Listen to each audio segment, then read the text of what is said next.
So here's how to 10x your outputs for those of you who feel like they're stuck. Well, first of all, why would you even listen to me? Well, I was there. I had this problem in December 2023. I was extremely productive, as I thought. I was waking up at 3:30 a.m. for a month or so.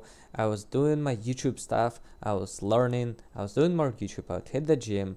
I would do more YouTube. I would learn a bit more. I would study for school. I would help my family. And while it was extremely productive, my outputs in reality were very low, incredibly low. I wasn't getting shit done. Even though I inputted so much energy, I was doing so much stuff. Well, and I learned my lesson the hard way. I even burned out for months. And I'm learning from my mistakes. So a few months later, I had my final school exams coming up. So I had to prepare for them because I wanted to get, finish school on this like high note, and I wanted to get the best grades, A stars. So now I nailed it.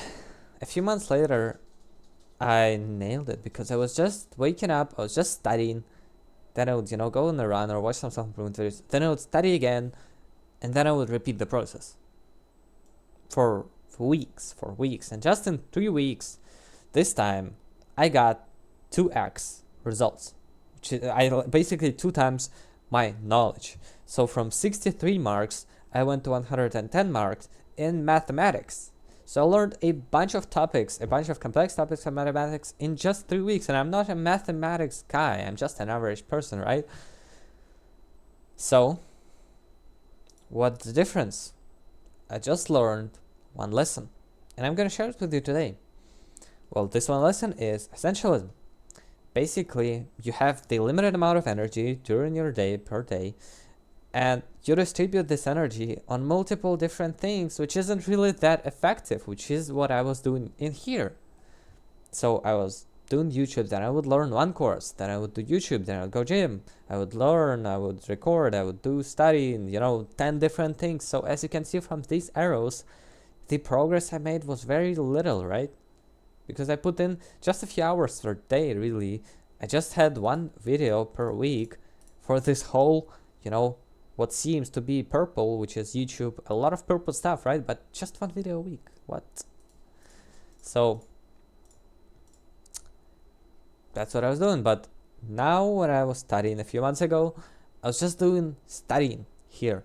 And like this small arrow is like running, and I'm still helping my family, and I still shower and I still eat, obviously. So it's just little arrow. And this one arrow is just studying.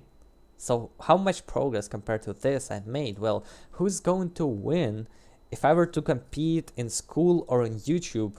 If one version of me just does one thing and the other version does 10 things, who's going to win at specific one thing, at one goal you want to achieve? Well, this one.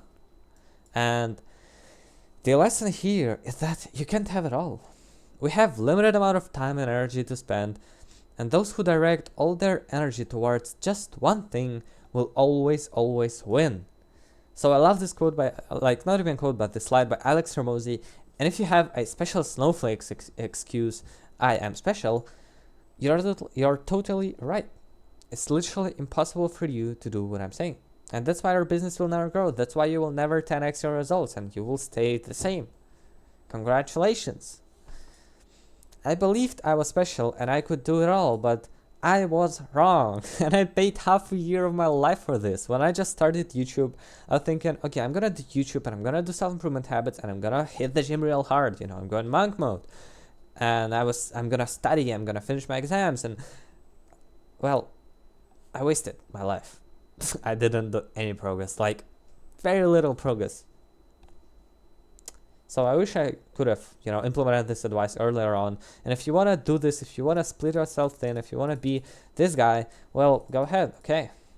You just justified your failure. Congratulations. So after my study session, I didn't return to my wholesome SI habits and my 5 different routines. I was onto something. So I decided to research other performers' energy distribution, and guess what I found? Well, I decided to research Hamza because I was listening to him very much, and well, in 2020 when he just started, he made 0 progress.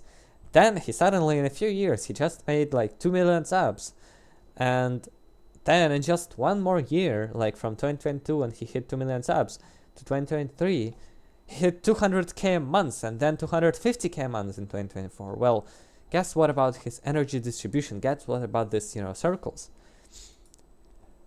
That's how they look like. He was basically doing many business models, absolutely random, not connected, always switching them up. He was saying about this multiple times himself, but then he just went on YouTube. He was just like, okay, what if I just do YouTube?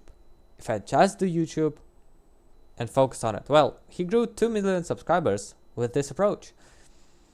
Then what about 200k a month? Well, he realized at some point, okay, I don't want to do Jeffrey Adonis videos. I'm an entrepreneur, but my audience I built hate entrepreneurs for some fucking reason, so I'm just gonna focus on business.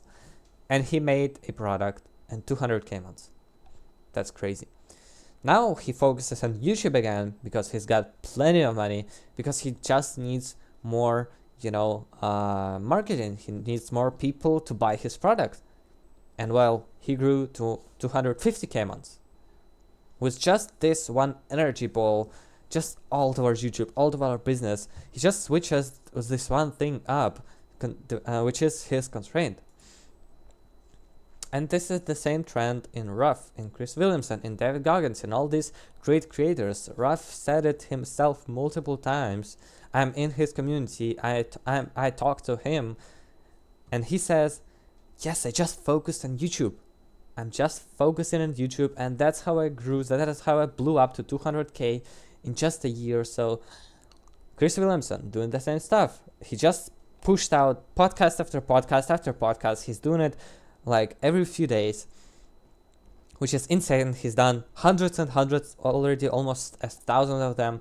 And David Goggins, after being a Navy SEAL, he just ran one ultramarathon, then he ran another one, then he started running every day, then he started running more marathons. That's how he became a fucking legend, just doing one thing at a time. And so as the last example, my energy distribution now looks just like this. It's just business. I was actually like doing the slides yesterday, and I was like, okay, I have this little arrow of gym here. Do I even need gym? Like 2 hours every single day when I'm focused on just business, on just my business goals, right? No, I don't need it. So I decided to remove it, just eliminate it, like that. Now I do like 40 minutes of exercise, right? Just to keep, the focus benefit, the health benefit, the mood happiness, all that stuff. I just do business. So if you zoom in, I actually just found it myself. I just do 3 tasks that are foundational to my business. I just do YouTube, which is marketing my product. I just do coaching, which is my product, how I make money. And I read essay books because that's the essence of being an educator. Without being educated, without improving myself, I will simply get, outworked and outdone by people who learn. That's the essence. But still, there can only be one priority. I didn't find this anywhere on YouTube or anyone else. I just thought about it myself, because people talk about this essentialism, but they don't go in detail on how you actually should do this day on day on day. Well, there can only be one priority, and that one priority is your current constraint, and you should do it in the morning. I'll get into the why later. So I wake up and I just do YouTube, because without YouTube, if I don't post videos consistently, I won't get any results from my business. People won't know that I have a product. They won't buy the product. I won't make any money. So I just need to post videos. So actionable steps for you is 4 steps to become an essentialist and 10x your results. Is step 1, eliminate the bullshit. Step 2, eliminate the good shit. And step 3 is to identify the biggest constraint. And step 4 is to wake up and just do the fucking work for hours and hours on this one constraint that you need to improve on. And as you can see, that's literally what I was doing here. I was just waking up and working on my constraint, on my studying. I would read, the study plan to get focused, then I would study. Then I would study. Then I would study a bit more. Yeah, I would have some breaks, something in between, but that's all. I would help my family and I would go to sleep. That's how I 10x my output. And you can do the same. So sacrifice plus prioritize. That's how you 10x your output. You gotta sacrifice all the bullshit, all the good shit, even though you think you need this, you don't. And then you prioritize what's most important. I prioritized here just studying. Now I prioritize waking up making YouTube. In a month or so where making YouTube videos is easy, I'm gonna just focus on making my product better. Then I'm, learning sales and stuff. So how do I do this actually, like in autistic details? I love this one. So step 1, eliminate the bullshit. Learn how to get rid of addictions. You probably already know that you scroll social media for a few hours a day. You already know if you play video games. You already know if you watch too much self-improvement videos. You already feel, if you just use your brain cells, that you have something that you should improve on. Something one.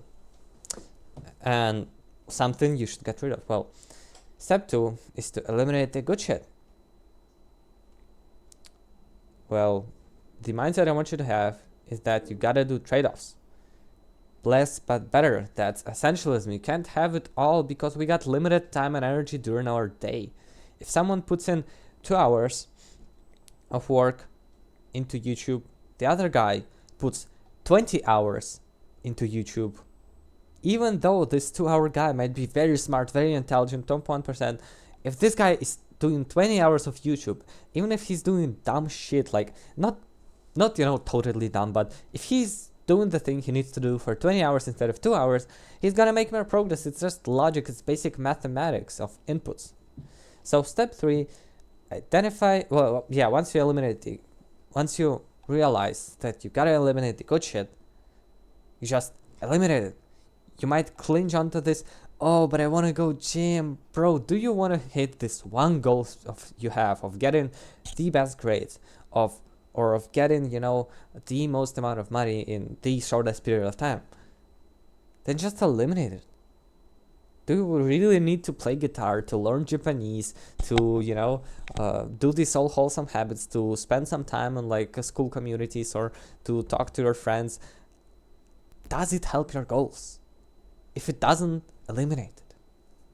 So step 3 is to identify the biggest constraint.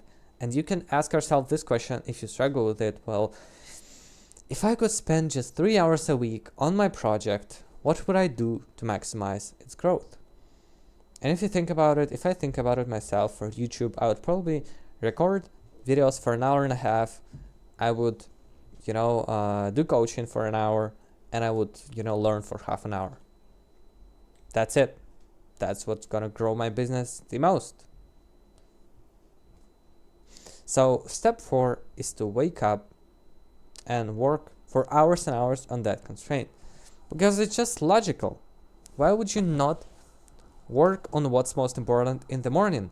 Well, in the morning you got most amount of energy, plus you got flow proneness, plus you got no procrastination, because you might still be afraid of the thing, but your work capacity is still fantastic. You're like, okay, I wake up and I do these tasks. Then you wake up and you don't want to do this task, but you got nothing else to do. You literally got this task on your calendar for 2 hours. So why not just, start? Why not just open the slides and beat this fucking stupid procrastination? And the lesson I want you to have for this one is eat the frog first. So there is this concept of eat the frog, and basically from Brian Tracy, a fucking legend in business. Basically he says, if you had to eat the ugly frog, or your family dies and you lose everything in your life, you have to eat it. And you can also eat, your lunch. What should you eat first? Well, you might eat your lunch first, but then your disgusting frog, will be even more painful to eat, because you already tasted this nice thing. You already, spiked your dopamine, you already adapted to this good stuff, a lot of science behind it. But when you eat the frog first, if you eat the frog first, then you get the rewards. Then okay, it's just for now, then I'll be good. Then I'll eat this beautiful, tasty lunch. And you do basically 2 same things, but they feel much different. And you're gonna eat the frog faster and enjoy your lunch more. So it's a win-win. Most important things are usually the hardest, so it makes sense to work on them, to work on your constraint in the morning. That's all. So if you don't change your behavior in the same situation you have, you didn't learn. You just wasted your time, and you might as well go watch TikTok. It didn't mean anything. You just wasted your time watching this video. Get out. go and do actionable steps right now if you don't just won't waste your time. So I got one-on-one high-performance coaching program where I turn ambitious teenagers into high performers within just a month, as it took me like 3 years to get there, which is absolutely crazy. Go and click top link in the description to learn more about it. Improve.